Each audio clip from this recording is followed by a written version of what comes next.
अस्सलाम वालेकुम फ्रेंड्स। उम्मीद है कि आप सब खैरियत से होंगे। तो आज हमारा जो लेक्चर हम स्टार्ट करने जा रहे हैं वो है जी, टॉपिक है हमारे पास relative atomic mass and atomic mass unit. ठीक है, एटॉमिक मास का मतलब ये है कि एटम के अंदर कितने इलेक्ट्रॉन, प्रोटॉन और न्यूट्रॉन हैं और उनका कितना वजन है, ये बेसिकली एटॉमिक मास है। एटॉमिक मास हम डायरेक्टली फाइंड आसानी से नहीं कर सकते, तो इसकी वजह से हम रिलेटिव एटॉमिक मास जो है ना वो इस्तेमाल करते हैं, यानी कि वो हम फाइंड कर सकते हैं। तो इसका रीज़न क्या है कि एटम जो है बहुत बहुत स्मॉल पार्टिकल है। ठीक है, यानी आप उसे आम आंख से जब नहीं देख सकते तो उसका मैस कैसे कर सकेंगे, उसका वजन कैसे कर सकेंगे। ठीक है ना, उसके अंदर इलेक्ट्रॉन, प्रोटॉन, न्यूट्रॉन का वजन कैसे कर सकेंगे। तो इसके लिए हमारे पास क्या है कि टेक्निक्स हैं। ठीक है, वो टेक्निक क्या करती हैं, यानी कि टेक्निक के जरिए हम कार्बन 12 के साथ जो है ना एटम को कंपेयर करके हम उनका मैस फाइंड करते हैं।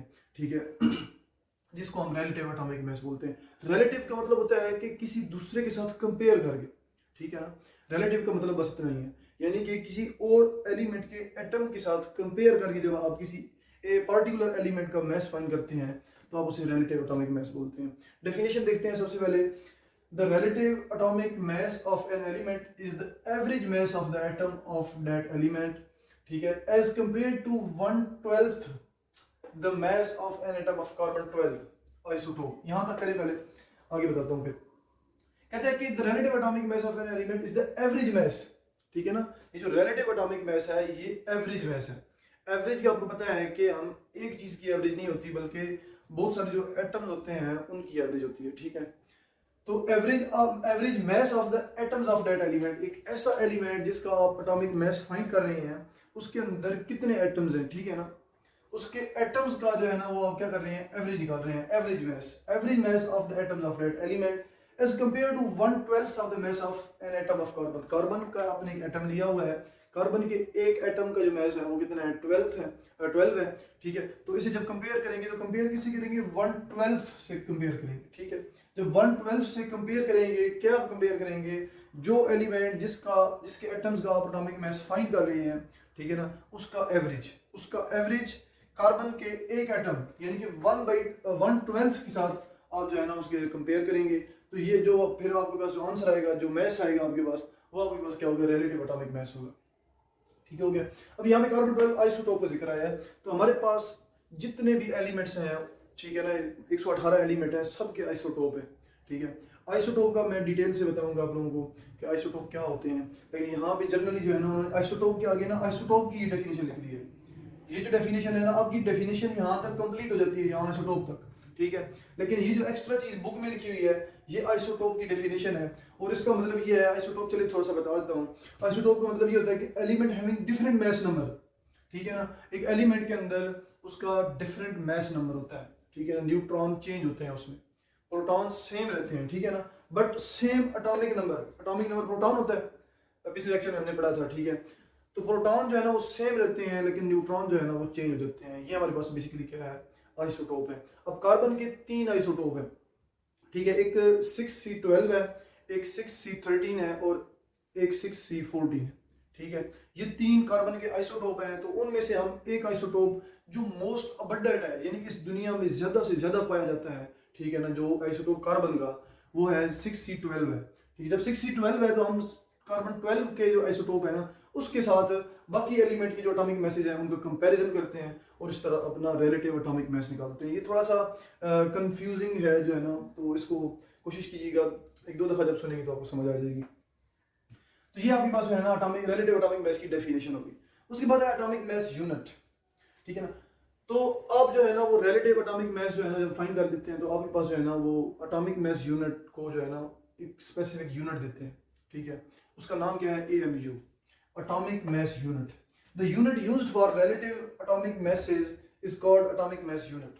It is represented by AMU। ठीक है, AMU atomic mass unit. 1 AMU is 1/12 the mass of 1 carbon 12th। ठीक है ना, एक कार्बन के जो कार्बन का एटॉमिक नंबर है 12, उसके साथ आप कंपैरिजन करके जो है ना जो मैस निकालते हैं। ठीक है, उसका यूनिट आप क्या रखते हैं, atomic mass unit. When this atomic mass unit is expressed in gram, ये जो है ना, ये जो एटॉम मैं पहले ही बताया कि हमारे पास एटम का जो है ना वो इतना छोटा साइज होता है, इतना थोड़ा वजन होता है कि कि उसे हम ग्राम में मेजर इतना आसानी से नहीं कर सकते, ठीक है ना। हम ऐसे नहीं कर सकते कि अपनी जो है ना वो एक तराजू ले आए, एटम को उसमें रखें और यहाँ पे जो है ना उसको हम तोलने लग जाए, इस तरह का कोई सीन नहीं होता, ठीक है। एक चीज़ आपको जो है ना आँख से नज़र नहीं आती, अब एक जो रेत का एक छोटा सा दाना, बिल्कुल छोटा सा दाना आप देखते हैं, उसके अंदर मिलियंस ऑफ एटम होते हैं, ठीक है ना, मिलियंस ऑफ एटम। तो कैसे अब एक रात रेत के एक छोटे से दाने का आप मैस नहीं कर सकते, ठीक है, कि उसका कितना मैस है इस तरह तराजू में, तो मिलियंस ऑफ एटम्स का कैसे करेंगे आप, ठीक है। तो यहाँ से समझने की बात है। तो इसका के लिए हम क्या यूज करते हैं, फिर हम कार्बन 12 के एटम के साथ कंपैरिजन करके उसका रिलेटिव एटॉमिक मास निकालते हैं, जो जिसे हम जो है ना AMU बोलते हैं, एटॉमिक मास यूनिट, ठीक है ना। इसका हम यूनिट जो देते हैं वो क्या है, AMU। तो एक AMU जो है ना वो किसकी इक्वल होता है, अच्छा जब AMU हमारे पास आ जाता है, हम किसी भी जो है ना वो एटम का AMU निकाल लेते हैं, एटॉमिक मास यूनिट, ठीक है। तो उसके बाद हमारे पास जो है ना उसको हम जब ग्राम में शो करते हैं, ठीक है, ग्राम्स में, ग्राम जो है ना वो मास का यूनिट है, तो ग्राम में जब शो करते हैं तो एक AMU हमारे पास कितने किसकी इक्वल होता है, 1.66 10 की पावर -24, यानी कि पॉइंट के बाद आपने 24 जीरो लगाने हैं, 22 23 जीरो लगाने हैं, उसके बाद 1.23 जीरो लगाने हैं आपने, ठीक है। पॉइंट के बाद आपने 23 जीरो लगाने हैं, उसके बाद 166 आएगा, यानी कि इतना थोड़ा वजन जो आप जो है ना मतलब कि कैलकुलेट ही नहीं कर सकते आसानी से, ठीक है। तो ग्राम्स में जो है ना जब हमने शो किया तो एक AMU इतने ग्राम्स की इक्वल हो गया, ठीक हो गया। फॉर एग्जांपल अब हमने जो है ना मैस प्रोटॉन का मैस निकाला है, तो प्रोटॉन मैस का प्रोटॉन जो है मैस ऑफ प्रोटॉन जो है वो 1.0073 AMU है, ठीक है। AMU में प्रोटॉन का मैस इतना है 1, न्यूट्रॉन का मैस लिखा है 1.0087, थोड़ा सा ज्यादा है बिल्कुल, ये 0073 है, 0087 है। मैस ऑफ इलेक्ट्रॉन जो है वो 5.486 10 की पावर -4 AMU, यानी कि इलेक्ट्रॉन का मैस जो है ना वो हजारों गुना कम है न्यूट्रॉन और प्रोटॉन से, क्योंकि ये -4 लिखा हुआ है ऊपर, ठीक है ना। ये जब -4 का मतलब ये कि जब पॉइंट के बाद आप 3 जीरो यहाँ पे लगाएंगे ना, तो उसके बाद जो है ना जाके इसका मैस बनना है। तो ये इलेक्ट्रॉन जो है ना न्यूट्रॉन और प्रोटॉन से बहुत छोटा है, प्रोटॉन और न्यूट्रॉन क्या है, दोनों बड़े हैं इलेक्ट्रॉन से। तो ये हमारे पास AMU में है, जब इसको हम ग्राम में जाहिर करेंगे तो प्रोटॉन का जो मैस है वो 1.672 10 की पावर -24 ग्राम है, जबकि न्यूट्रॉन का मैस जो है ग्राम में 1.674 10 की पावर -24 ग्राम है, ठीक है। लेकिन इलेक्ट्रॉन का मैस बहुत कम है, तो जब उसको ग्राम में देखेंगे तो 9.106 10 की पावर -28 ग्राम है। अब देख रहे हैं यहाँ पे -24 है, यहाँ पे -28 है, ठीक है। तो कौन सा बड़ा हुआ फिर, -24 या -28, तो जाहिर सी बात है -24 क्या है, बड़ा है, जबकि -28 क्या है, छोटा है। तो इसका मतलब क्या हुआ कि प्रोटॉन इलेक्ट्रॉन जो है ना वो बहुत छोटा है, किससे, प्रोटॉन और न्यूट्रॉन से। तो ये हमारे पास जो है ना रिलेटिव एटॉमिक मास और एटॉमिक मास यूनिट की डेफिनेशंस थी, ठीक है। तो लॉन्ग क्वेश्चन तो नहीं आएगा इस पे, शॉर्ट ही आएगा, रिलेटिव एटॉमिक मास या एटॉमिक मास यूनिट की डेफिनेशन पूछ लेंगे, ठीक है। तो ये डेफिनेशंस लेके अगर एटॉमिक मास यूनिट पूछते हैं कि क्या है, तो आपने बताना है और साथ में ये एग्जांपल दे देनी है, ठीक हो गया। उसके बाद हमारे पास एक्टिविटी है 1.3 टेस्ट योरसेल्फ, ठीक है, बुक पे 1.3 है, how many AMU 1 gram of substance has. आप एक एलिमेंट लेते हैं, उसका 1 ग्राम लेते हैं, ठीक है, फर्स्ट ग्रेड सोडियम है, पोटेशियम, कोई भी आप एलिमेंट ले लें, उसका 1 ग्राम ले लें, वो कहते हैं कि 1 ग्राम के अंदर कितने AMU है, ठीक है। तो बहुत आसान निकालते हैं, हमने पढ़ा कि 1 AMU किसकी इक्वल होता है, 1.66 10 की पावर -24 ग्राम की इक्वल होता है, ये हमने पढ़ा, इधर लिखा हुआ है, ठीक हो गया। ये 1 AMU इसकी इक्वल होता है, तो यहाँ से हम 1 ग्राम निकाल लेंगे। 1 ग्राम कैसे निकालेंगे, इसको जो है ना ये जो कांस्टेंट है इसको इधर नीचे आके डिवाइड कर देंगे 1 के नीचे, ठीक हो गया। इधर क्या रह गया, 1 ग्राम रह गया, सिर्फ 1 ग्राम इधर रह गया, ये जो है ना ये क्या कांस्टेंट इधर आ गया 1.66 10 की पावर -24।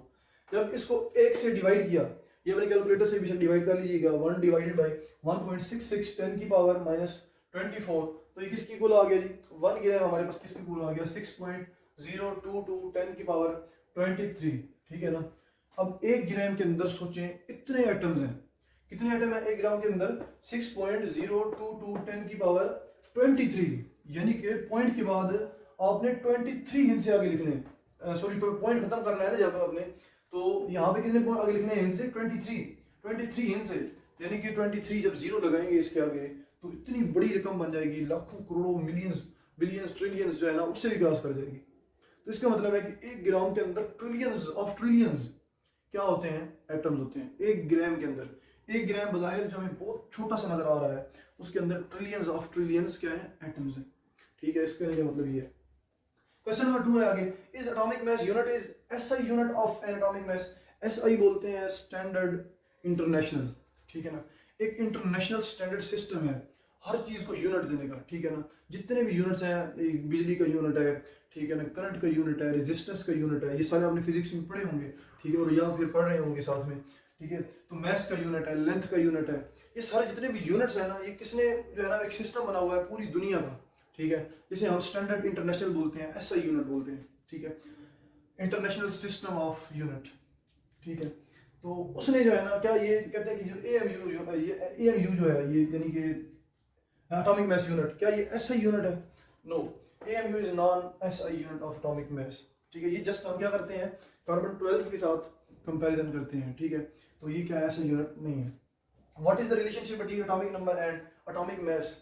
तो ये हमने पिछले लेक्चर में डिस्कस किया कि एटॉमिक नंबर क्या है और एटॉमिक मास क्या है, ठीक है। आगे चलते हैं क्वेश्चन 4 पे, वहाँ पे जो है ना आप पिछले लेक्चर को देख लीजिएगा, वहाँ पे जो है ना ये सारी चीज़ें डिस्कस की। डिफाइन रिलेटिव एटॉमिक मास। एटॉमिक मास जो है ना, ये हमने अभी रिलेटिव एटॉमिक मास डिस्कस किया सारा, सेम वही डेफिनेशन है। पांचवा क्वेश्चन है, why atomic mass of an atom is defined as relative atomic mass, ठीक है। इसका आंसर मैंने पहले कर दिया, अगेन कर देता हूँ कि हम जो है ना एटॉमिक मास को रिलेटिव एटॉमिक मास में क्यों जो है ना शो करते हैं। हम मैस करने के लिए, एटम का मैस करने के लिए हम रिलेटिव मैस क्यों यूज करते हैं, हम खाली एटॉमिक मैस क्यों नहीं यूज करते। The total number of times an atom of a particular element is heavier than 1/12 the mass of an atom of carbon। इसका मतलब ये है कि एक पर्टिकुलर एलिमेंट, ठीक है ना, एक पर्टिकुलर एलिमेंट ने उसके अंदर जितने भी एटम है उनका जो वजन है ना वो 1/12 से क्या होता है, हमेशा ज्यादा होता है। इसलिए हम क्या करते हैं, हम कंपैरिजन करते हैं, कंपैरिजन करके हम एग्जैक्ट मास जो है ना निकालते हैं। Because it is calculated in ratio two the mass of a carbon atom, ठीक है ना।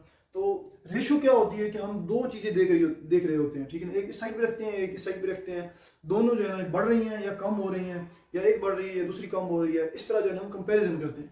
इस तरह हम एक एलिमेंट जिसके एटम का मास कर रहे हैं उसको एक साइड पे रखते हैं, और कार्बन 12 को जो है ना हम दूसरी साइड पे रखते हैं, ठीक है। इस तरह जो है ना हम कंपैरिजन करके हम मास निकालते हैं, रिलेटिव एटॉमिक मास।